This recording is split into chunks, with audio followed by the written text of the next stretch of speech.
예수님께서 제자들에게 3번씩 동일한 예고를 되풀이하실 때 예수님께서는 당신의 죽음이 아니라 당신의 부활에 방점을 두셨습니다. 이제 예루살렘에 올라가서 유대교 지도자들과 로마 군병들에게 능욕당하고 고난당해 죽을 것이지만 3일 만에 반드시 다시 살아날 것이므로 그러므로 너희들은 결코 두려워하지도 절망하지도 말라는 말씀이었습니다. 임박한 당신의 십자가 죽음을 앞두고 제자들을 격려해 주시기 위해 하신 말씀이었습니다. 그렇지만 제자들은 자신들의 상식으로 받아들일 수 없는 메시아이신 예수님의 죽음을 받아들이려 하지 않았습니다. 예수님의 죽음을 받아들이려 하지 않았기에 예수님의 부활은 아예 귀에 들리지도 않았습니다.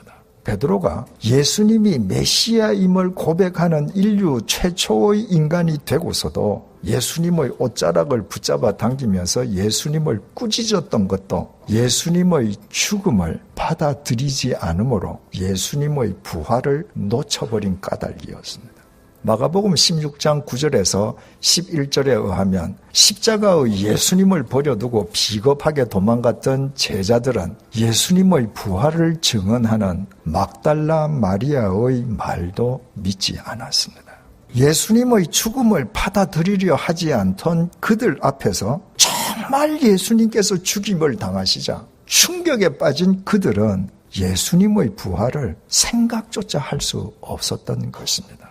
제자들조차도 받아들이려 하지 않았던 그 참혹한 십자가의 죽음을 정작 장 본인인 예수님께서는 어떻게 받아들이실 수 있었느냐는 것입니다. 예수 부활의 대전제가 예수님의 십자가 죽음이라고 했습니다. 하지만 생사람을 십자가에 못 박아 죽이는 십자가형은 인간이 고안해낸 가장 잔인한 처형 방법이었습니다. 그 잔인하고도 참혹한 십자가의 죽음을 우리와 똑같은 육체를 지닌 예수님께서 어떻게 받아들이실 수 있었겠습니까? 예수님께서 3번에 걸쳐 당신의 죽음과 부활에 대해 예고하실 때 그 3번의 예고 속에 한 가지 공통점이 있습니다. 예수님께서는 3번 모두 당신 자신을 인자라고 부르시며 당신을 3인칭으로 부르셨습니다. 즉 예수님께서 하나님의 시선으로 당신 자신을 객관화시켜 부르신 것입니다. 34절을 다시 보시겠습니다. 그들은 능욕하며 침뱉으며 채찍질하고 죽일 것이나 그는 3일 만에 살아나리라 하시니라. 예수님께서 나는 3일 만에 살아나리라고 말씀하시지 않았습니다. 예수님께서는 3인칭 주어를 사용하셔서 그는 3일 만에 살아나리라고 말씀하셨습니다. 예수님께서 지금 하나님의 시선으로 메시아이신 당신 자신을 객관화시켜서 보고 계시는 것입니다. 메시아가 인간을 구원하기 위해 인간의 역사 속으로 침투해 들어왔습니다. 메시아가 동정녀 마리아의 몸을 통해 성령으로 이 땅에 태어난 것입니다. 메시아가 세상 사람들에게 천국 복음을 전하고 보이지 않는 하나님을 자신의 삶으로 세상 사람들에게 보여주었습니다. 그 모든 것은 하나님 아버지의 섭리 속에서 가능한 일이었습니다. 이제 메시아가 예루살렘에 입성하면 인간을 위한 죄값을 대신 치르기 위해서 십자가에서 죽임을 당해야만 했습니다. 메시아를 성령으로 동정녀의 몸에서 태어나게 하시고 세상 사람들에게 복음을 전하게 하신 하나님께서 그 메시아로 하여금 인간을 위한 제물이 되어 십자가에서 죽임을 당하게 하신다면 하나님 아버지께서 그 메시아를 죽음 한가운데에서 다시 살리실 것이 빤히 보였습니다. 그래서 예수님께서 자신 있게 그는 3일 만에 살아나리라고 선포하셨습니다. 내가 반드시 3일 만에 다시 살아날 것이라는 선포였습니다. 예수님께서 하나님의 시선으로 당신이 죽어도 하나님에 의해 3일 만에 다시 살아날 것을, 당신이 죽으면 3일 만에 정말 새롭게 다시 살아날 것임을 객관적으로 확인한 것이었습니다. 그래서 예수님께서는 그 참혹하고 비참한 십자가의 죽음을 기꺼이 받아들이셨고 그 죽음을 통해 예수님께서는 당신이 말씀하신 대로 3일 만에 영원한 구원자로 정말 다시 사셨습니다. 우리는 그 어느 해보다도 불확실성의 미래와 직면하고 있습니다. 정치, 경제, 사회 여러 면에 걸쳐 많은 어려움이 도처에 도사리고 있습니다. 그러나 지금처럼 모든 것이 불확실할 때일수록 우리는 우리 자신의 근심과 불안 속에 매몰당하는 어리석음을 범해서는 안 됩니다. 한치 앞도 내다볼 수 없는 우리 속에는 본래 답이 없습니다. 그래서 우리는 예수님처럼 하나님의 시선으로 우리나라를, 이 시대를, 우리 각자의 삶을 객관적으로 볼 수 있어야 합니다. 보십시오.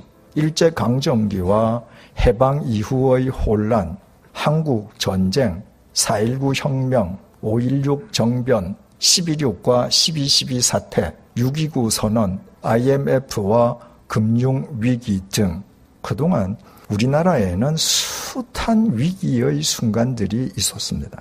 그러나 하나님께서는 우리로 하여금 그 숱한 위기의 순간들을 거쳐오게 하시면서 우리나라를 지금처럼 산업화와 민주화가 병립하는 나라를 일구게 하셨습니다. 그렇다면 하나님께서 오늘의 혼란과 불확실한 미래를 통해서도 대한민국을 3일 만에 새로운 나라로 다시 살리실 것이 불을 보듯 많이 보이지 않습니까? 우리 개개인의 삶도 마찬가지입니다. 우리가 실패의 쓴 잔을 마실 수도 있고 경제적으로 더 어려움을 겪을 수도 있고 육체적으로 원치 않는 질병에 시달릴 수도 있습니다. 그러나 우리의 지난 세월을 하나님의 시선으로 객관적으로 되돌아보십시다. 그때 우리가 마셨던 그 실패의 쓴 잔 덕분에 하나님 앞에서 우리의 인생이 바르게 정립되지 않았습니까? 그때 겪었던 그 경제적인 어려움 때문에 하나님 안에서 오히려 전화위복의 삶을 살지 않았습니까? 그때 우리를 괴롭혔던 그 질병이 하나님에 의해 우리의 영혼을 정금처럼 정화시켜주지 않았습니까?